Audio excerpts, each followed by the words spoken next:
Пришло определение, знаете, вот, допустим, обращается ко мне человек и говорит: Толик, Толик, давай я на тебя буду работать, хорошо?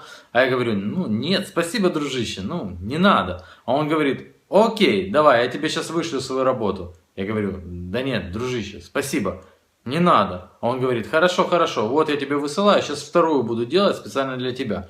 И я скажу: да ладно, короче, не надо. 21 марта 2014 года в Украине говорят: о вступлении в ЕС не может быть речи.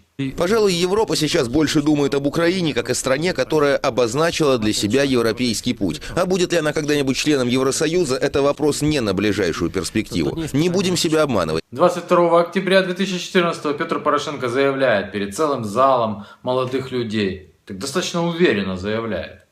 2020 рік. Це рік, коли Європейський Союз задовільнить українську вимогу щодо надання перспективи членства. Крапка. Украинское требование удовлетворит Евросоюз. Не просьбу. Требование. Точка. 23 ноября. Идите нафиг. Украину в ближайшие годы не ждут ни в Евросоюзе, ни в НАТО. Об этом интервью журналу «Шпигель» заявил министр иностранных дел Германии Франк-Вальтер Штайнмайер. По его словам, речь идет даже не о нескольких годах, а о нескольких поколениях. Уже на следующий день Петр Порошенко примут. Обязательно примут. Україна готуватиметься до вступу в ЄС і НАТО не менше 6 років. Про це повідомив Петро Порошенко після зустрічі з очільницею Литви Далою Грибаускайте. Не меньше 6 лет. Сам себе придумал, сам себе нашифровал и сказал: ну, не меньше. Понимаете, здесь есть манипуляция. Можно сказать, не меньше 50 лет. Это понятно. Но когда у тебя сроки абсолютно огромные, ты говоришь: ну да, не меньше 6 лет. И все вокруг подумают: всего-навсего 6 лет. Апрель. Это ключевая цель нашей программы «Стратегия 2020». Мы амбициозны в своих планах и вере, и именно поэтому декларируем, что через 5 лет мы должны обеспечить эффективную имплементацию соглашения об ассоциации и достичь условий, необходимых для подачи заявки на членство в ЕС. Ну хорошо, хоть не ЕС удовлетворит наши требования. Тот же апрель, только через 3 дня, 30 апреля. Идите нафиг. Принятие Украины в Евросоюз – это не тот вопрос, который требует спешки. Как говорят французы, каждый день приносит свои проблемы, и в настоящий момент их у нас достаточно. Более того, идите нафиг даже с безвизовым режимом. Это предоставило бы украинцам свободу перемещения. Однако у европейцев есть сомнения из-за неопределенной ситуации внутри и вокруг Украины. Май не примут. Идите гулять. Это не встреча по членству в ЕС, это не будет обсуждаться, однако мы должны обеспечить наличие европейской перспективы для всех и каждой из стран. Мы не готовы, они не готовы, и процесс идет. Кстати, несмотря на то, что не примут, судя по лицу Порошенко, он вполне доволен.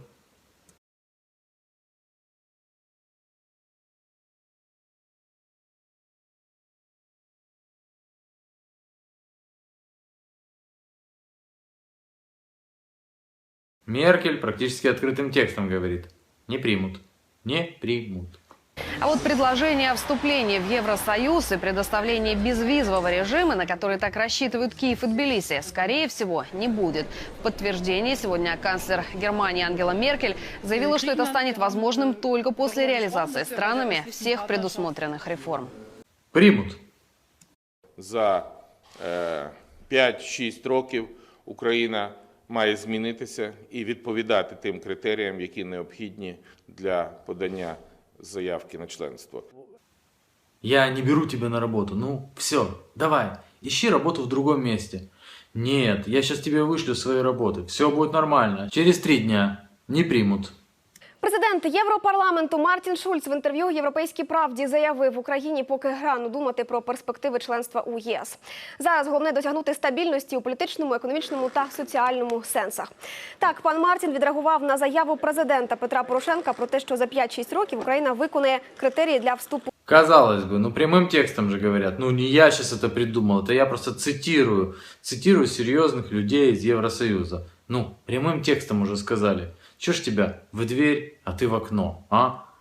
Ничего, сейчас я научусь, постажируюсь и буду у тебя работать.